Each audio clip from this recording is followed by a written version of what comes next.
voici le Rédempteur.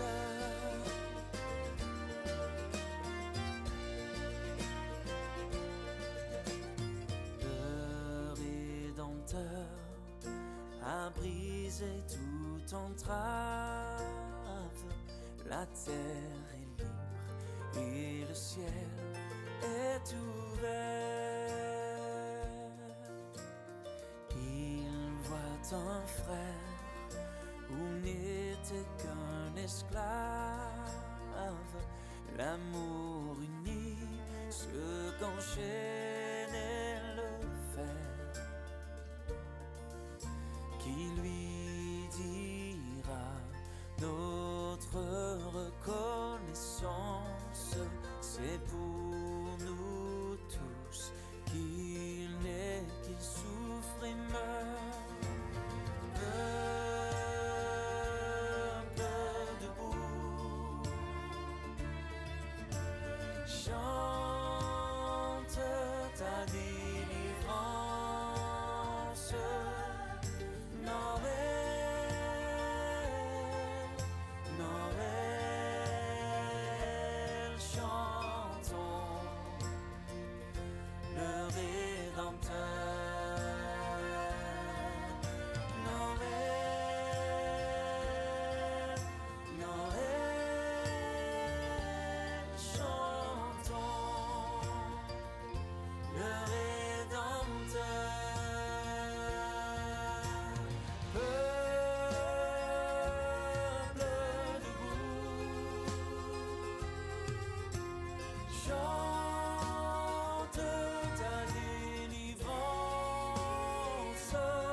Entre tes mains, j'abandonne tout ce que j'appelle mien. Oh, ne permets à personne, Seigneur, d'en reprendre rien. Oui, prends tout, Seigneur. Oui, prends tout, Seigneur.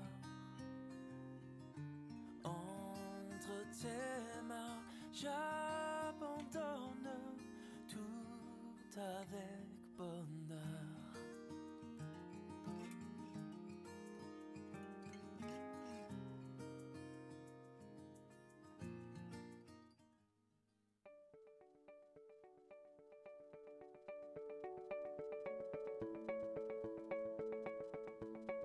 Bonjour, mon nom est Marie-France Bergeron et bienvenue à l'église communautaire Mountain View, une église où tous sont invités à découvrir et expérimenter Jésus pour ensuite influencer leur communauté.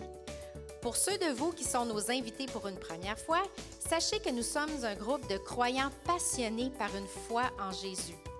Comme vous pouvez le constater, nous sommes également multigénérationnels. Les gens associés à notre Église sont à différents niveaux dans leur parcours de foi et notre désir est que chacun soit rencontré dans son besoin spirituel.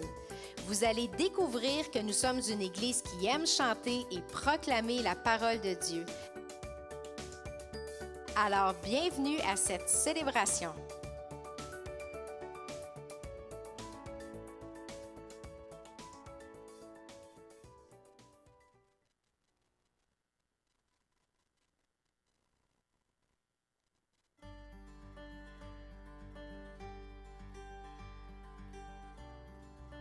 Bonjour, quel plaisir de vous revoir cette semaine pour vous parler des dimanches de l'Avent. Nous sommes rendus au deuxième dimanche de l'Avent puisque la semaine dernière, nous nous sommes arrêtés sur la vérité des prophètes qui ont annoncé des siècles auparavant comment Jésus allait venir parmi les hommes et ils ont espéré dans la foi.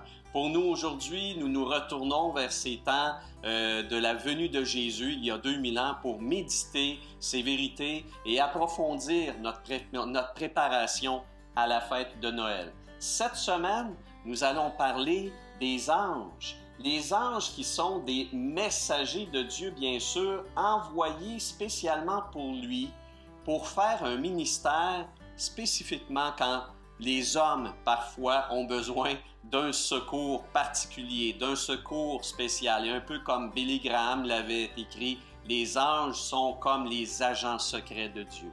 Ces anges-là ont contribué à l'annonce de la venue de Jésus. Et je vous amène donc ce matin à la lecture de l'Évangile de Luc, au moment où l'ange, un des archanges importants de Dieu, se présente à Marie. Il est écrit ceci. Dieu envoya l'ange Gabriel dans une ville de Galilée appelée Nazareth, chez une fille liée par fiançailles à un homme nommé Joseph, un descendant du roi David. Cette jeune fille s'appelait Marie. L'ange entra chez elle et lui dit « Réjouis-toi, toi à qui Dieu a accordé sa faveur, le Seigneur est avec toi. » Marie fut profondément troublée par ces paroles. Elle se demandait ce que signifiait cette salutation. L'ange lui dit alors, « N'aie pas peur, Marie, car Dieu t'a accordé sa faveur. Voici, bientôt tu seras enceinte et tu mettras au monde un fils. Tu le nommeras Jésus. Il sera grand, il sera appelé Fils du Dieu Très-Haut, et le Seigneur Dieu lui donnera le trône de David, son ancêtre.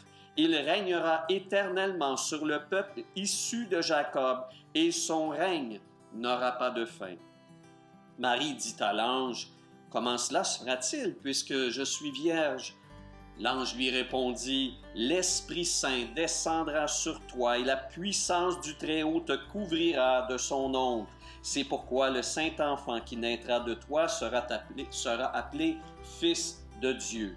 Vois, ta parente Élisabeth attend elle aussi un fils, malgré son grand âge. On disait qu'elle ne pouvait pas avoir d'enfant, et elle en est à son 6e mois, car rien n'est impossible à Dieu. » Alors Marie répondit, « Je suis la servante du Seigneur. Que tout ce que tu m'as dit s'accomplisse pour moi. » Et l'ange la quitta. Voilà cette parole pour cette semaine et nous allons donc méditer ensemble avec le message sur ces secours, ce recours de Dieu pour nous par les anges qu'il nous envoie. Mais nous le bénissons véritablement parce que nous qui avions comme, à l'époque, évidemment pas nous, mais ceux qui attendaient le Messie étaient comme sans voix, sans yeux et ils attendaient dans le désespoir et Dieu leur a envoyé ses anges. Nous voulons le bénir pour cela en ce deuxième dimanche de l'Avent. Bon matin, Église communautaire Mountain View. Peu importe où vous êtes ce matin, est-ce que vous êtes prêts de louer notre Papa ensemble ce matin? Tassez toutes les idées, là, toutes les choses qui se passent dans votre tête parce que ce matin, on va louer notre Papa céleste ensemble.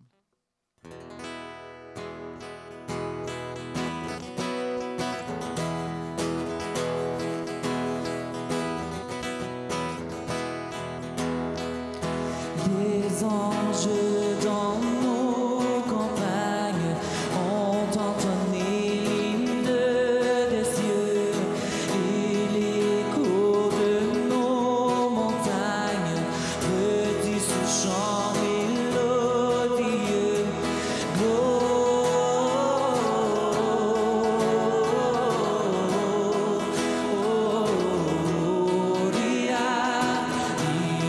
excelsis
ton nom sur la route semée de souffrance.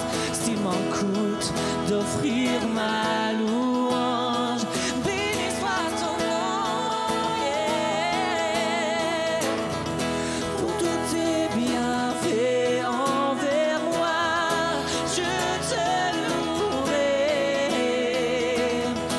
Et même au cœur de la nuit, je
chante comme jamais.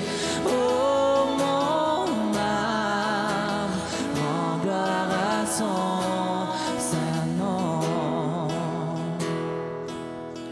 Riche en bonté et lent à la colère. Ton nom est grand et ton cœur est bon. Je ne cesserai de chanter tes bontés. J'ai des milliers de raisons pour louer. Chantons béni Dieu, béni Dieu. Oh mon âme, rends gloire à son saint nom. Oh, chante comme jamais. Oh, mon âme, rends gloire à son saint nom.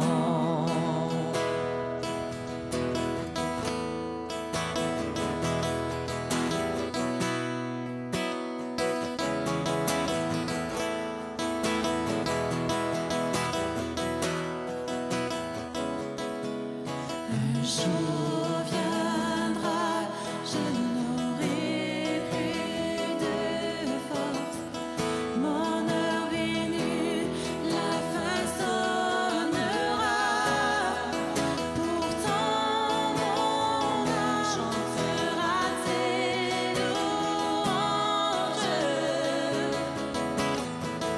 Pendant des milliers d'années, oui, sans fin.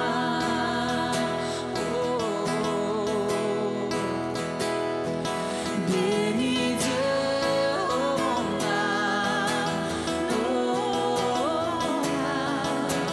rends gloire à son saint nom. Pour chanter comme jamais. Oh mon âme, rends gloire à son saint nom. Bénis Dieu, oh mon âme, rends gloire à son saint nom. Oh, chante comme jamais. Oh, mon âme, rends gloire à son saint nom. Je rends gloire à son saint nom. Je rends gloire à son saint nom. Je rends gloire à son saint nom. Je rends gloire à son saint nom. Une dernière fois. Bénis Dieu, oh mon âme, rends gloire à son saint nom. Oh, chante comme jamais. Oh, mon âme, rends gloire à son saint nom. Je rends gloire à son saint nom. Je rends gloire à son saint nom.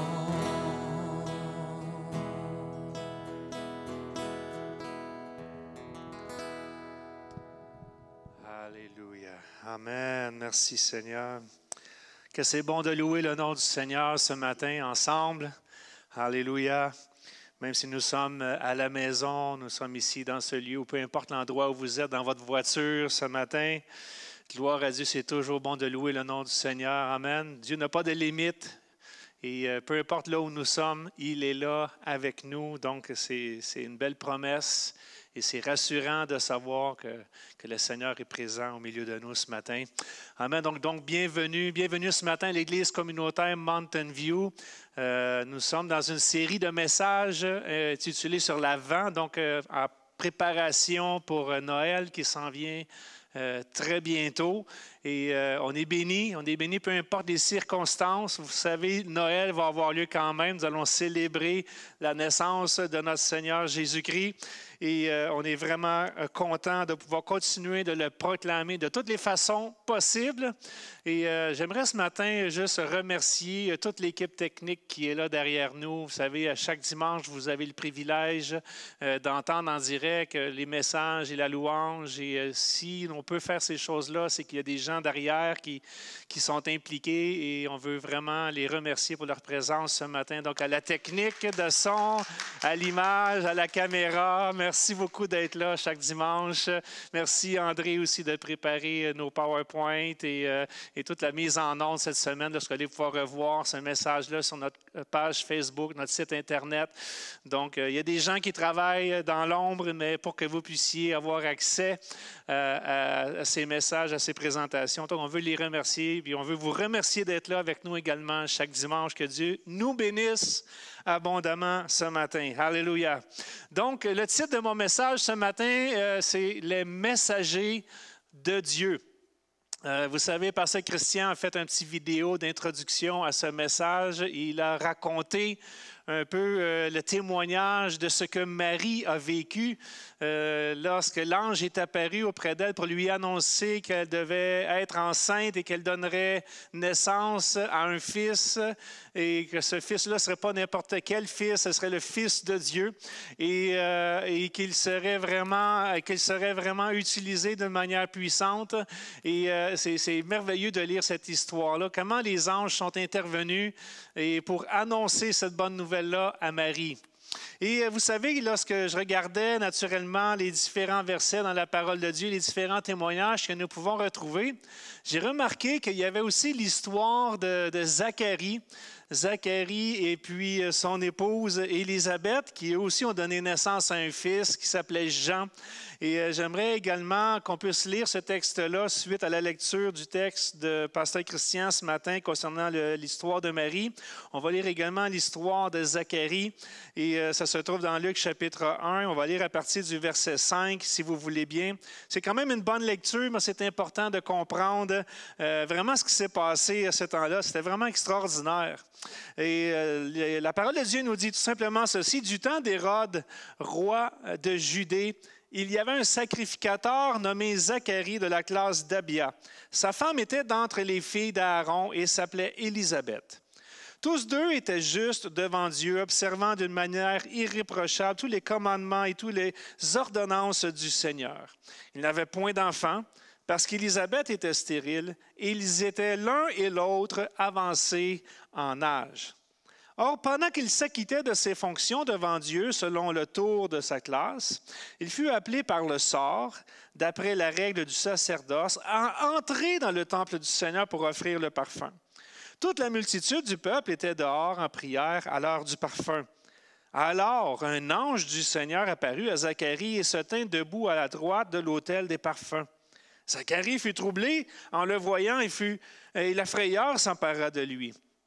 Mais l'ange lui dit, « Ne crains point, Zacharie. Ne crains point, Zacharie, car ta prière a été exaucée. Ta femme Élisabeth t'enfantera un fils et tu lui donneras le nom de Jean. » Et Jean qui est donné par la suite Jean-Baptiste, que nous connaissons encore aujourd'hui, pour porter ce nom.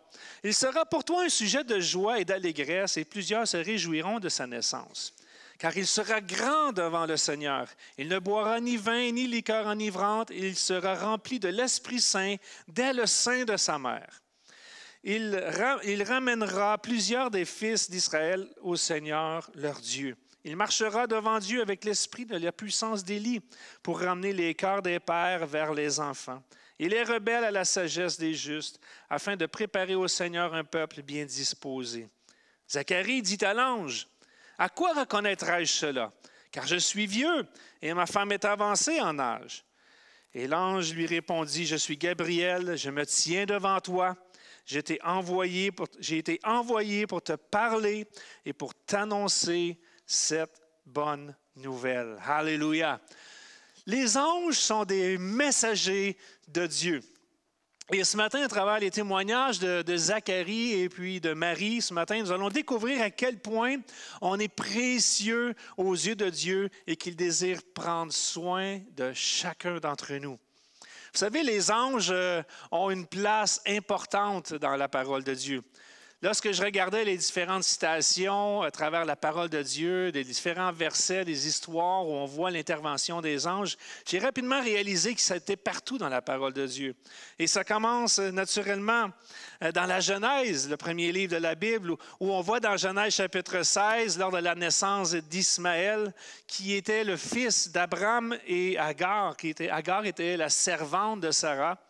Et l'histoire nous raconte simplement qu'Agar se sentait oppressée par Sarah car elle était enceinte et puis que Sarah ne l'était pas encore. Et l'ange est venu lui donner des directives sur ce qu'elle devait faire. Donc, quand même intéressant, déjà dans la Genèse, chapitre 16, on voit déjà les anges au travail. Et un peu plus loin, quelques chapitres plus loin, au chapitre 22, au verset 12, c'est toujours avec Abraham et cette fois-ci avec son épouse légitime, Sarah. Dieu avait demandé à Abraham, son fils, pour ceux qui se rappelleront, vous avez déjà lu l'histoire, Dieu avait demandé à Abraham son fils. Et naturellement, lorsque Abraham est allé à la montagne avec son fils pour aller offrir son fils en sacrifice, Dieu a vu le cœur d'Abraham qui était prêt à obéir jusqu'à la dernière seconde pour sacrifier son fils. Et là, c'est là que Dieu a envoyé un ange. Dieu a envoyé un ange. Il dit, « N'avance pas ta main sur l'enfant et ne lui fais rien, car je sais maintenant que tu crains Dieu et que tu ne m'as pas refusé ton fils, ton unique fils. » Donc, quand même intéressant que dans la Genèse, on voit que Dieu utilise les anges pour communiquer de l'information à ses enfants. Et jusqu'à la fin de la parole de Dieu, dans l'Apocalypse, le dernier livre de la Bible, au verset 16, c'est Jésus lui-même qui dit, « Moi, Jésus, j'ai envoyé mon ange pour vous attester ces choses dans les églises. Je suis le rejeton et la postérité de David, l'étoile brillante du matin. » Donc, quand même intéressant de voir que de la Genèse à l'Apocalypse, nous retrouvons plusieurs histoires qui ont rapport avec les anges. On peut noter plus de 250 citations qui nous parlent de l'intervention des anges dans la parole de Dieu. C'est quand même beaucoup. Je connais des sujets de la parole de Dieu qu'on prêche souvent et qu'on ne retrouve pas autant de citations. Bien, on voit naturellement que si on pourrait donner une image, souvent on a tendance à voir un peu les anges avec des ailes. Et c'est une image qu'on s'est formée avec le temps. Mais si je dirais, mettons, que le Saint-Esprit, on fait souvent l'image qu'il est venu sous la forme d'une colombe. Moi, quand je lis les différentes histoires de la parole de Dieu à propos des anges, je me demande des fois si ce n'est pas une cigogne. Parce que toutes les fois qu'un ange intervient, c'est pour aller porter naissance à un enfant quelque part. Hein? On voit ça, c'est l'image un peu de la cigogne qu'on a. L'image a été déposée, un bébé à quelque part et à droite et à gauche. Parce qu'on voit que dans l'histoire d'Agar, elle a donné naissance à Ismaël, Sarah pour Isaac, Zacharie et Élisabeth pour Jean, Marie pour Jésus. Donc, toutes les fois que l'ange se manifeste, on a l'impression que c'est pour apporter des bébés à quelque part. Mais vous en pas, les anges ont une manière beaucoup plus diversifiée d'exercer le ministère ce matin. Ils sont des messagers de Dieu. Ils sont des messagers de Dieu. Et le plan de Dieu, des messagers pour communiquer le plan de Dieu. Et ça, c'est le premier point qu'on va voir ce matin ensemble. Donc, Dieu désire utiliser les anges pour communiquer son plan. Le plan ici, on l'a vu dans l'histoire de Zacharie et d'Élisabeth. Le plan et la communication du plan, c'était « Tu auras un fils et tu lui donneras le nom de Jean, Jean-Baptiste. Celui qui est appelé à préparer le chemin du Seigneur, nous dit les Écritures. La voix de celui qui crie dans le désert, « Repentez-vous, car le royaume des cieux s'est approché. » Celui qui a annoncé lors du baptême d'eau de Jésus qu'il était l'agneau de Dieu qui ôte le péché du monde. Dieu avait un plan pour Jean. Dieu avait un plan pour sa vie, et non seulement il avait un plan pour sa vie, mais il avait un plan très détaillé, très, très précis. Il n'y avait pas d'ambiguïté dans l'appel de Dieu sur sa vie. On savait à quoi Jean était appelé à être. C'était précis comme plan. Et non seulement c'était précis et détaillé, mais ça concernait, ça concernait également le futur. Donc, ça veut dire qu'il va préparer le chemin du Seigneur. C'était quelque chose qui était en préparation pour l'avenir, qui aurait un grand impact dans l'avenir, dans l'histoire de l'humanité. Et lorsqu'on regarde également le plan de Dieu pour Marie, dans le récit concernant Marie, l'ange fut envoyé alors qu'Élisabeth était déjà enceinte de 6 mois, nous dit l'Écriture. L'ange entra chez elle et dit, « Je te salue, toi à qui une grâce a été faite, le Seigneur est avec toi. » Troublé par cette parole, Marie se demandait ce que pouvait signifier une telle situation. Et l'ange lui dit, « Ne crains point, Marie, car tu as trouvé grâce devant Dieu. Et voici, tu deviendras enceinte, et tu enfanteras un fils, et tu lui donneras le nom de Jésus. Et voici le plan, il sera grand, et il sera appelé Fils du Très-Haut. Et le Seigneur Dieu lui donnera le trône de David, son père. » Le plan de Dieu.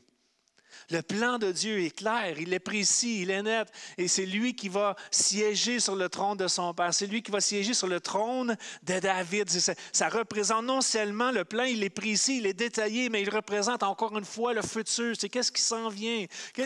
Jésus n'est même pas au monde encore, et déjà le plan de Dieu a été manifesté, il a été annoncé de la part des anges. Quand je lis et réfléchis à l'histoire de Noël, je ne peux pas m'empêcher d'être émerveillé par l'intérêt de Dieu pour ma vie et la vie de chacun de ses enfants. Quand je regarde l'histoire de Noël, je trouve ça merveilleux de la manière que, comme on a vu la semaine dernière avec les prophètes, comment Dieu avait annoncé à l'avance ce qui devait arriver. Et avec les anges qui continuent de communiquer de l'information à ses enfants. Dieu a un plan pour chacun d'entre nous ce matin. Et un verset que j'aimerais que nous puissions lire ensemble, c'est dans Jérémie chapitre 29 et le verset 11. « Car je connais les projets que j'ai formés sur vous, dit l'Éternel des armées. Projets de paix et non de malheur, afin de vous donner un avenir et de l'espérance. » Dieu a un plan pour chacun de nous. Dieu, il a un plan. Il a des plans de bonheur.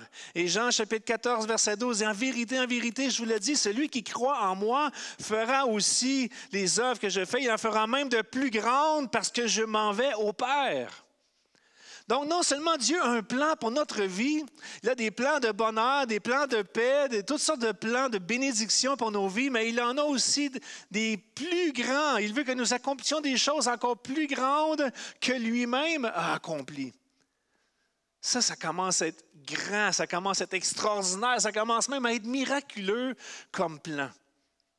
Et naturellement, on a besoin que les anges viennent nous communiquer ces informations-là. Dieu connaît les projets qu'il a formés sur chacun d'entre nous. Ce ne sont pas des petits projets, ce sont des projets plus grands que ce que nous pouvons même imaginer. Imaginez quelque chose de merveilleux dans votre vie. Dieu désire encore des choses plus grandes que ce que vous pouvez imaginer. Tellement grands que si vous pouvez les accomplir par vos propres forces, c'est qu'ils sont trop petits. Si vous pouvez accomplir les plans par vos propres forces, c'est qu'ils sont trop petits. Moi, je vous parle de plans tellement grands que vous avez besoin d'une intervention miraculeuse de Dieu pour les accomplir. Ça, c'est les plans de Dieu. Quand c'est rendu trop grand pour toi, trop merveilleux, trop miraculeux pour toi, c'est que ça vient de Dieu. Ça, c'est les plans de Dieu. Si vous avez besoin d'un rêve ou d'un songe surnaturel, si vous avez besoin d'une révélation du Saint-Esprit, ou si vous avez besoin, comme on le mentionne ce matin, de l'intervention d'un ange qui va venir vous parler, comme dans Zacharie, dans Marie, vous avez besoin que quelqu'un vienne vous annoncer le plan surnaturel de Dieu, alors on peut comprendre que c'est quelque chose de grand.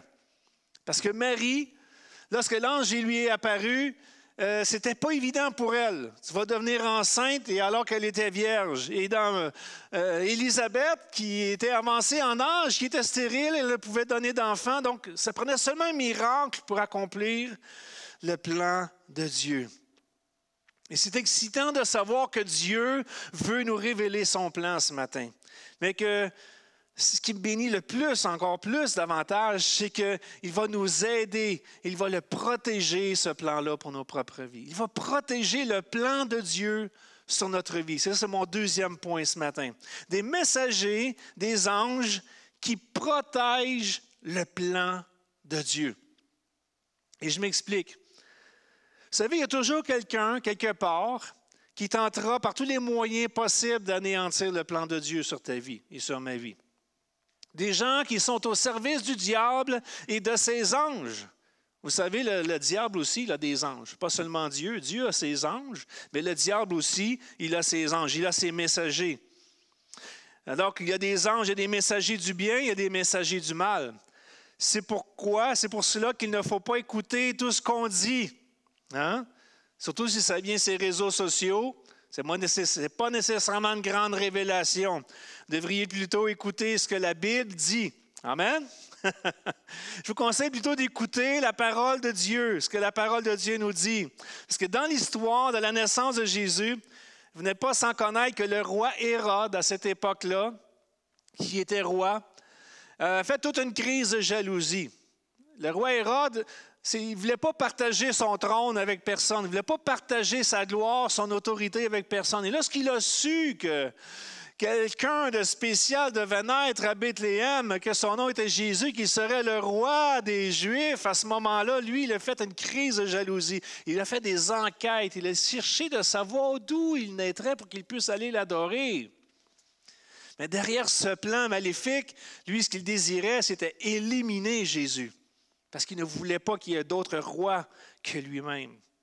Lorsqu'on regarde l'histoire du roi Hérode et de la naissance de Jésus, il a fait ce qui était en son pouvoir pour éliminer cela. C'est pourquoi il a fait périr tous les enfants de moins de 2 ans qui étaient à Bethléem. Dans Matthieu chapitre 2, verset 13, nous dit ceci. « Mais un ange du Seigneur apparut en songe à Joseph et dit, « Lève-toi, prends le petit enfant et sa mère, fuis en Égypte et reste-y jusqu'à ce que je parle, car Hérode cherchera le petit enfant pour le faire périr. » Donc, voyez-vous, encore une fois, il y a un ange qui communique de l'information. Il avertit. Il prend le temps d'aller voir Joseph, puis il dit à Joseph, « Écoute, le petit enfant là, qui est là, Jésus, il est en danger. Le roi Hérode veut éliminer tous les enfants de moins de 2 ans. Tu dois fuir Bethléem, tu dois t'en aller vers l'Égypte parce qu'il y a quelqu'un quelque part qui cherche à détruire le plan de Dieu sur ta vie. » Et Joseph a été obéissant, il est parti vers l'Égypte avec Marie et avec Jésus. Ils ont habité là pendant quelque temps, jusqu'à ce que l'ange parle à nouveau. Et on le voit dans le verset 19 et 21. « Quand Hérode fut mort, voici un ange du Seigneur apparut en songe à Joseph en Égypte. Et dit, « Lève-toi, prends le petit enfant et sa mère, et va dans le pays d'Israël, car ceux qui voulaient à la vie du petit enfant sont morts. » Joseph se leva, prit le petit enfant et sa mère, et alla dans le pays d'Israël. Dieu, par l'entremise de ses messagers, par l'entremise des anges, il avertit du danger et il protège le plan de Dieu sur la vie de Jésus et sur la vie de Marie. Dieu avait un plan et le plan de Dieu n'a pas changé à cause des circonstances. Moi, ça me rassure parce que même encore aujourd'hui, dans les circonstances que nous vivons, vous savez-vous que peu importe ce qui peut arriver sur la terre, le plan de Dieu ne va pas changer. Le plan de Dieu ne va pas changer et Dieu va continuer de protéger son plan jusqu'à temps que le plan de Dieu s'accomplisse sur toute la terre. Dieu n'est pas inquiet de la situation. Dieu est toujours en contrôle.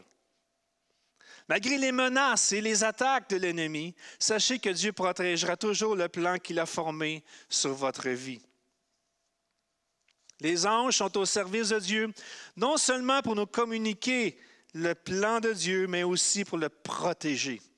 Lorsque Jésus est allé au désert, vous savez, Si vous vous rappelez un peu cette histoire-là, Jésus est au commencement, il va bientôt débuter le ministère après avoir grandi comme un enfant sage à la maison, travailler avec son père et aller au temple pour apprendre la parole de Dieu. Donc, à un moment donné, il vient à l'âge pour lui de dévoiler qui il est et de commencer le ministère. Et la Bible nous dit qu'il fut poussé par l'Esprit au désert pour être tenté pendant 40 jours. Et là, il y a quelqu'un qui l'attendait. C'était encore une fois l'ennemi, c'était le diable. Et il savait déjà que Jésus avait le pouvoir de faire intervenir des anges. Hein? Il savait. Le diable le conduisit encore à Jérusalem, la Bible nous dit, le plaça sur le haut du temple et lui dit, « Si tu es fils de Dieu, jette-toi ici en bas, car il est écrit, car il est écrit, il donnera des ordres à ses anges à ton sujet. » Wow, c'est assez personnel, ça, hein? Il donnera des ordres à ses anges à ton sujet afin qu'ils te gardent. Et ils te porteront sur les mains de peur que ton pied ne heurte une pierre. C'est quelque chose qui avait été écrit, ça, plusieurs années auparavant. Et on retrouve cette citation-là, quand même le diable prend le temps de citer. Le diable connaît la parole de Dieu, mes amis. Et le diable est en train de citer littéralement le psaume 91.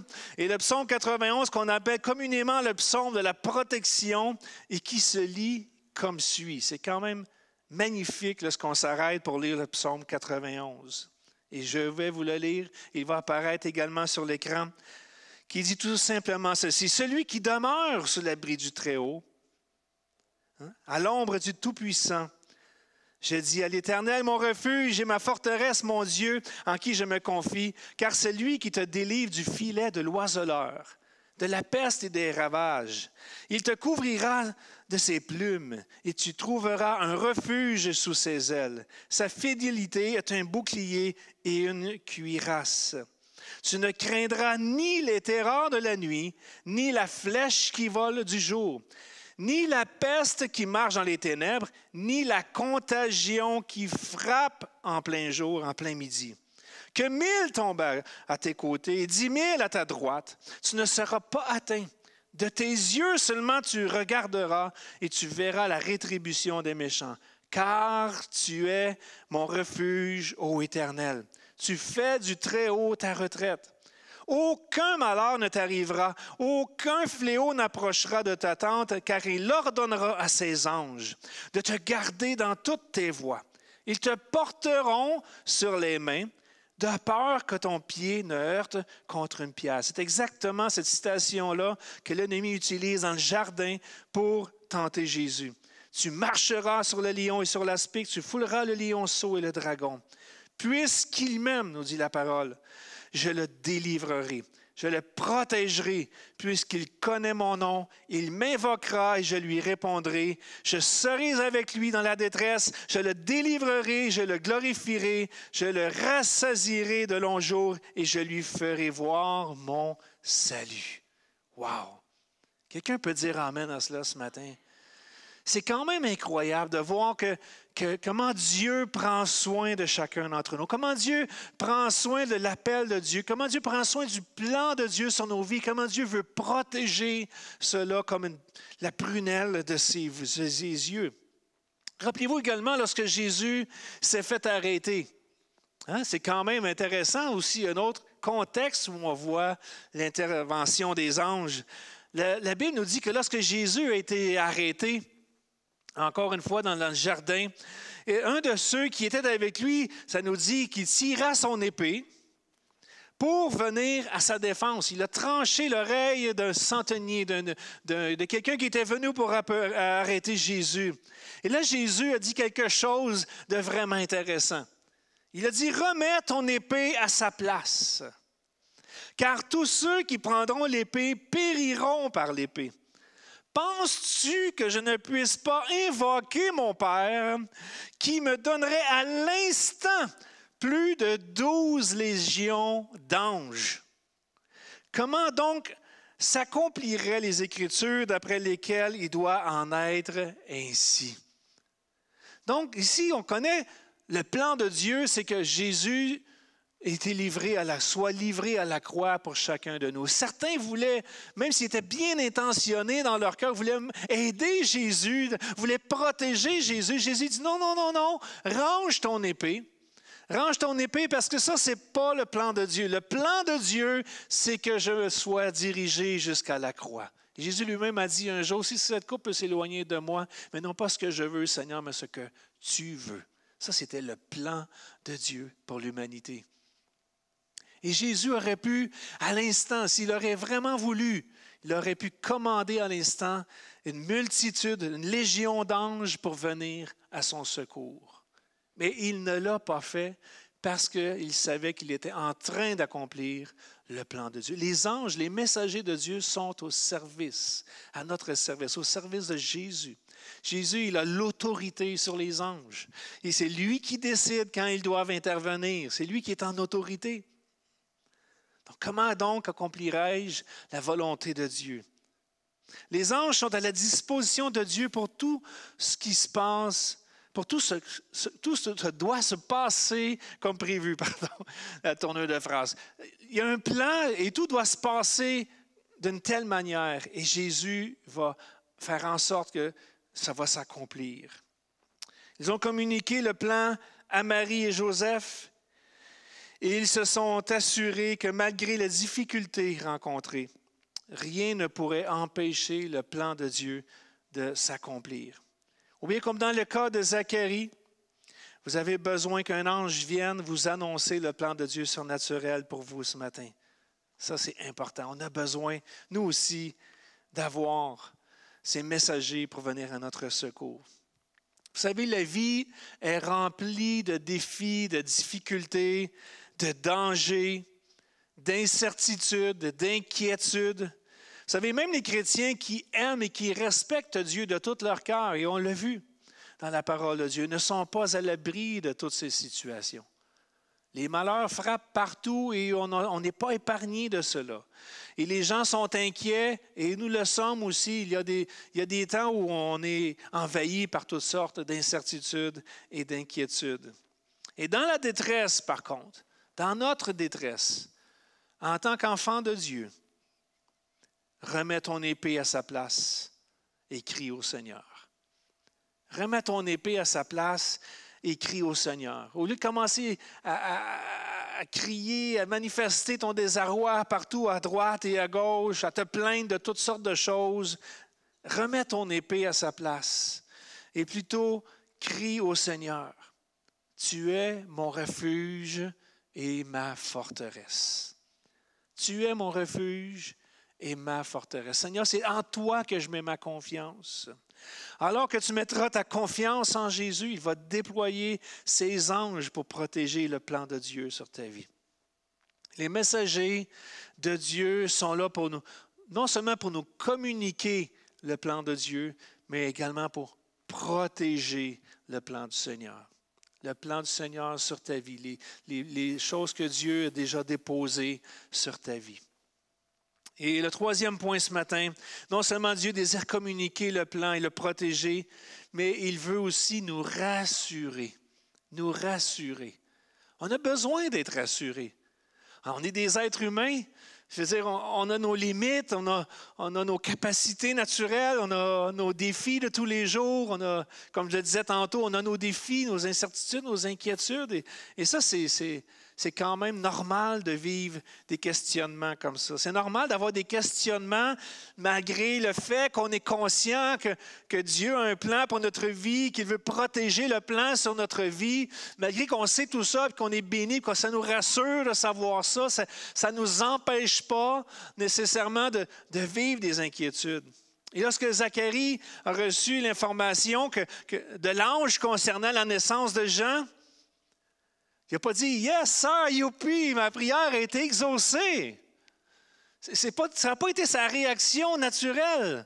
Sa réaction naturelle était plutôt de questionner l'ange. Hein? Il dit « OK, l'ange, je sais que, bon, OK, tu veux me donner un fils, là, mais qu'est-ce que je vais faire avec ça? Là? Qu'est-ce qui va arriver? C'était quoi le questionnement? L'information de l'ange concernant la naissance de Jean, il n'a pas pu s'empêcher de lui répondre, oui, mais je suis vieux. Hein? Je suis vieux, là. Puis mon épouse Élisabeth aussi est avancée en âge. Puis, tu sais, Seigneur, moi, je veux bien croire, là, mais, tu sais, quand même, on a des limites, là. Puis en plus, mon épouse Élisabeth est stérile, donc elle ne peut pas avoir d'enfants. Ça fait des années qu'on essaie d'avoir des enfants, Seigneur. Ça fait des années qu'on rêve à ça. Ça fait des années qu'on prie pour ça, mais Seigneur, je ne peux pas comprendre, là, tu sais, là, on est vieux, puis ma femme est stérile. Alors, qu'est-ce que l'ange a répondu? Pour le rassurer, pour le rassurer, il a dit, « Ne crains point, Zacharie, car ta prière a été exaucée. Ne crains point. » On voit un peu cette même réaction de la part de Marie, naturellement, lorsque l'ange est venu auprès de Marie pour lui annoncer la bonne nouvelle qu'elle serait enceinte. Bon, c'est supposé d'être une bonne nouvelle, là, mais Marie n'est pas encore mariée, puis elle n'est pas supposée d'avoir d'enfant, là. Tu sais, c'est comme... Il y a quelque chose qui clique dans l'histoire, là, Seigneur. Oui, je suis content là, que tu m'as choisi, puis tu m'as fait grâce, puis que tu veux m'utiliser, puis tout ça. Mais là, il y a des détails qui me manquent. Là. J'ai des inquiétudes. Comment ça va se passer, tout ça? Là? Moi, je ne sais pas. Là. C'est pas logique dans ma tête. J'essaie de comprendre, Seigneur. Je veux bien accepter ton plan sur ma vie. Je veux bien croire que tu vas protéger le plan de Dieu sur ma vie, mais j'ai quand même des questionnements, Seigneur, par rapport à ça.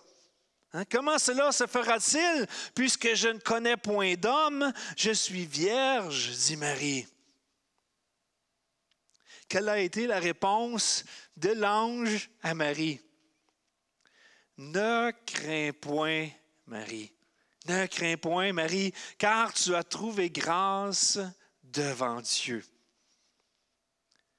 Vous savez, je pourrais continuer encore comme ça. Je réalisais ce matin Joseph, même Joseph, à un moment donné, Joseph, il ne sait pas trop quoi faire parce que là, il apprend que sa fiancée est enceinte, puis lui, ben, il n'y a rien à voir là-dedans, là. Puis là, il est un petit peu mal à l'aise, là, ce que les gens vont dire. Là, ma fiancée là, avec laquelle je ne l'ai pas connue encore, je ne suis pas encore marié. Là, Seigneur, tu as décidé de l'utiliser pour avoir un enfant qui va être le sauveur du monde. Puis moi, là-dedans, là, je suis supposé faire quoi, moi, Joseph, là-dedans? Là? Qu'est-ce que je suis supposé faire? Tu sais? Et à un moment donné, l'ange parle avec Joseph pour le rassurer. L'ange lui dit à Joseph, il dit, ne crains pas, Joseph. Ne crains pas de prendre Marie pour ta femme. Ne crains pas. Parce que vous savez, à cette époque-là, il y avait tout un contexte aussi. Là, c'était quand même mal vu, tu sais, qu'une femme tombe enceinte alors qu'elle n'était pas mariée. Et là, Joseph, lui, qui devait marier cette femme-là alors qu'elle était enceinte, tout le monde devait lui dire, toute sa famille devait lui dire, « Marie-la pas, voyons, ça n'a pas d'allure, elle t'a trompé, elle a eu une relation avec quelqu'un d'autre, tu vois bien qu'elle est enceinte. » Quand même que Joseph aurait voulu expliquer que, ouais, mais c'est parce que vous ne comprenez pas, là, c'est parce que c'est un ange qui l'a mis enceinte. Tu sais, c'est comme, non, finalement, il n'y a personne qui va me croire, tu sais. Tu sais, à un moment donné, c'est que Joseph aussi, il est inquiet dans cette situation-là.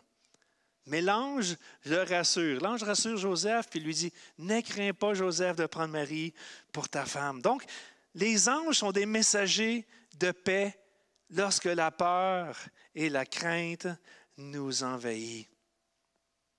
Est-ce que ça se peut qu'on réagisse comme ça, nous autres aussi?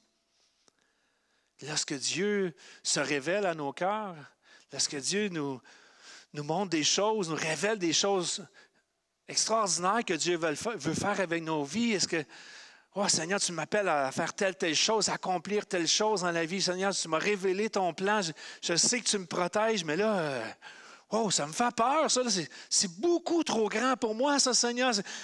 Quand je me regarde dans le miroir, je vois les limites que j'ai, je vois mes capacités qui sont limitées, mes dons. Je n'ai pas tous les dons, je n'ai pas tous les talents, j'en ai, mais je ne les ai pas toutes.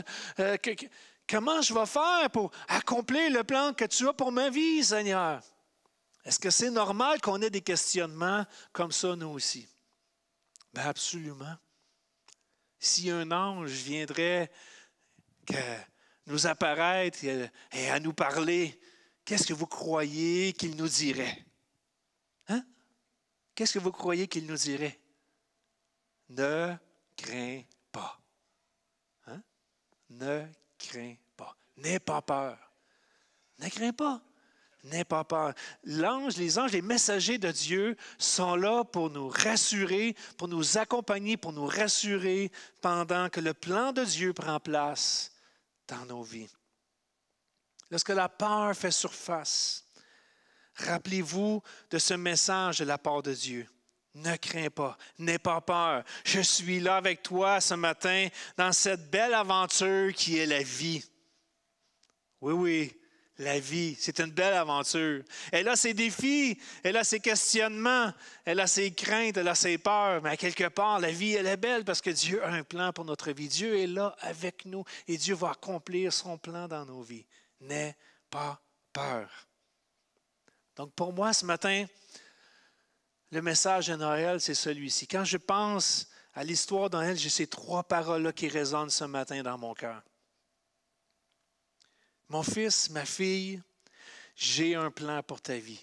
Quand je regarde à l'histoire de Noël, la naissance de Jésus, puis que j'essaie de comprendre tout le contexte et les circonstances que Marie et Zacharie ont vécues, je me dis tout le temps, moi aussi, Dieu a un plan pour ma vie. Et j'entends la voix du Seigneur qui me dit, j'ai un plan aussi pour ta vie. Et la deuxième parole que j'entends dans mon cœur, c'est, je vais te protéger afin que le plan s'accomplisse. Je vais te protéger. Tu vas être attaqué. Jésus l'a été. Les disciples l'ont été. Tous les chrétiens de ce monde qui ont voulu accomplir le plan de Dieu ont été attaqués d'un moment à un autre, d'une manière ou d'une autre dans leur vie. Mais Dieu va protéger son plan dans notre vie afin qu'il puisse l'accomplir. Et la troisième parole qui me vient dans mon cœur naturellement, c'est cette parole qui me rassure beaucoup, c'est « ne crains pas. N'ayez pas peur ce matin. » Dieu est en contrôle. Alléluia. Dieu est en contrôle. C'est extraordinaire de marcher avec le Seigneur, de célébrer Noël. Noël qui s'en vient déjà dans 3 semaines à peine. On va être dans ce jour de Noël. On va même avoir passé Noël. Et j'espère que ce Noël va être un moment où on va pouvoir se rappeler toutes les merveilles de Dieu pour nos vies. Qu'au-delà de toutes les circonstances qu'on vit, parce que les circonstances qui sont là sont passagères. Un jour, on va passer au travers. Et lorsqu'on va avoir terminé, avec celle-là, il va en avoir d'autres qui vont arriver. Ça n'arrêtera jamais. On ne peut pas toujours s'arrêter aux circonstances de la vie pour dicter notre propre vie. On doit plutôt faire confiance au Seigneur et dire, « Seigneur, je sais que tu as un plan pour ma vie. Que peu importe ce qui arrive autour de moi, Seigneur, Seigneur, je sais que tu es là avec moi pour me protéger et je te fais confiance en toutes circonstances. » Je vais juste faire un mot de prière en terminant avant d'aller faire quelques annonces ce matin. Et Seigneur, je prie vraiment que tu viennes ce matin, Seigneur, te révéler à chacun d'entre nous. Seigneur, on a besoin d'entendre ta voix. On a besoin, Seigneur, de comprendre, Seigneur, tout ce qui se passe. Parce que toi, Seigneur, tu es au courant déjà de toutes choses. Tu n'es pas mal pris ce matin, Seigneur. Tu es juste, Seigneur, là à nos côtés, puis tu veux nous rassurer. Alors, je te demande, Seigneur, de venir rassurer tes enfants ce matin, à la période de Noël qui s'en vient. Seigneur, oui, il y a des inconvénients qui sont là encore pour quelque temps. Seigneur, il va y avoir des défis qui vont se présenter dans les familles, Seigneur, dans les prochaines semaines, les prochains jours. Il va y avoir des décisions difficiles qui vont être prises, Seigneur, mais Seigneur, je prie qu'à travers cela, ton message, lui, ne change pas, Seigneur. Ton message ne change pas. Seigneur, tu nous aimes, Seigneur, et tu veux prendre soin de nous, Seigneur. Et tu nous l'as prouvé encore une fois ce matin à travers ta parole. Comment, Seigneur, que nous sommes précieux à tes yeux. Et que peu importe ce qui peut arriver, Seigneur, tu as un plan pour chacun de nous. Et alors, on te demande, Seigneur, que tu puisses l'accomplir pleinement, que tu viennes nous aider, que tu viennes nous rassurer dans nos cœurs. Et Seigneur, qu'à tous les jours, qu'on puisse s'approcher de toi, qu'on puisse te faire confiance, qu'on puisse ranger nos épées, Seigneur, qu'on puisse ranger nos armes. Et Seigneur, qu'on peut juste s'abandonner entre tes mains et te faire confiance pour tout, Seigneur. Sachant que tu es Dieu, que tu es fidèle, que tu es grand, que tu es tout-puissant. Et Père, je vais le prier au nom de Jésus. Amen et Amen. Gloire à Dieu, gloire à Dieu. Juste quelques annonces en terminant justement la pensée de Noël qui s'en vient prochainement dans quelques semaines. Il y a 2 projets que nous aimerions mettre de l'avant ici à l'Église communautaire Mountain View. Il y a un projet qui s'intitule « Carte de Noël et bonbonnières ». C'est une belle idée, c'est quelque chose d'extraordinaire, je trouve, qui va être vraiment bénissant pour les gens qui vont pouvoir en bénéficier. On aimerait distribuer des cartes de Noël à 75 résidents du CHSLD, Centre Marguerite-Adam. Donc, on aimerait fabriquer des cartes, envoyer des cartes avec des bonbonnières. Donc, si vous avez à cœur ce matin juste de fabriquer une carte ou acheter une carte, écrire un petit mot d'encouragement, des vœux de Noël, des vœux de bonne année, des vœux de santé, pas des sermons, là, pas des affaires là, bibliques nécessairement à l'extrême, mais juste un petit mot d'encouragement, une parole de bienveillance, une belle parole d'encouragement pour ces gens-là qui vont probablement passer Noël seuls. Donc, on aimerait bénir ces gens-là, 75 résidents du CHSLD, Centre Marguerite-Adam. Donc, on vous encourage à faire parvenir vos cartes ici même à l'Église. Vous pouvez les déposer dans la boîte aux lettres de l'Église et on va également fabriquer des bonbonnières pour accompagner ces cartes-là. Donc, on aimerait que vous puissiez déposer vos cartes dans la boîte aux lettres et jusqu'au samedi prochain, 12 décembre. Donc, on vous encourage naturellement à vous activer rapidement afin qu'on puisse combler ce besoin. On va avoir également besoin de volontaires pour préparer les bonbonnières qui vont avoir lieu le dimanche 13 décembre de 15h à 17h. Donc, si vous avez 2 heures de disponible, vous aimeriez venir aider à l'Église pour fabriquer des bonbonnières, vous êtes le bienvenu. Et nous sommes également en levée de fonds pour pouvoir couvrir les frais de cela. Donc, on aimerait non seulement offrir 75 cartes avec bonbonnières, mais on a aussi un autre projet qui est d'offrir 5 paniers de Noël à des gens de l'Église qui sont dans le besoin. Et on veut être là avec nos frères, nos sœurs, et on veut les bénir, on veut partager nos denrées avec eux afin qu'eux aussi puissent célébrer Noël. Donc, on aimerait ça trouver des fonds pour financer ces activités-là. Notre objectif est de 750 $ pour couvrir la préparation et l'achat des bonbonnières et également pour compléter les paniers de Noël avec des denrées. Donc, si vous avez à cœur de faire un don pour cela, juste le mentionner sur votre enveloppe de dîmes, juste un don désigné qui s'intitule « Projet de Noël ». Donc, vous marquez « Projet de Noël », que ce soit par Interac aussi, faites-le communiquer, cela que ce don-là va être désigné pour Projet de Noël. Et avec l'argent qu'on va ramasser, on va pouvoir acheter les bonbonnières et fabriquer les paniers de Noël. Concernant les paniers de Noël également, on vous encourage à venir porter vos denrées ici même le 6 aujourd'hui, et également le 13 décembre prochain, entre 15h et 17h ici même à l'Église. Et la distribution se fera samedi, le 19 décembre. Donc, on va avoir besoin d'une équipe pour préparer naturellement les paniers de Noël. Et ensuite, ça va nous faire plaisir d'aller les distribuer aux gens, à nos frères et sœurs dans l'Assemblée qui sont dans le besoin. Si jamais il y a des excédents, si jamais il y a du surplus, parce que les gens, vous savez, les gens de l'Église communautaire Mountain View, c'est des gens qui sont généreux. Donc, ce ne serait pas surprenant qu'on dépasse nos objectifs. Et si cela est le cas, donc on va partager naturellement les surplus avec les banques alimentaires de la région. Donc, ça va un excédent les donner à une banque alimentaire locale. Donc, soyons généreux et bénissants des membres de notre Assemblée ce matin. Donc, si vous avez des questions, n'hésitez pas à communiquer avec nous, appelez à l'Église et ça va nous faire plaisir de vous accompagner dans ces démarches-là. Donc, Dieu vous bénisse abondamment et bon dimanche à tous. Ne manquez pas dimanche prochain, le prochain message sur l'avant de Noël. Et donc, au plaisir de vous retrouver. Bonne semaine à tous. Que Dieu vous bénisse.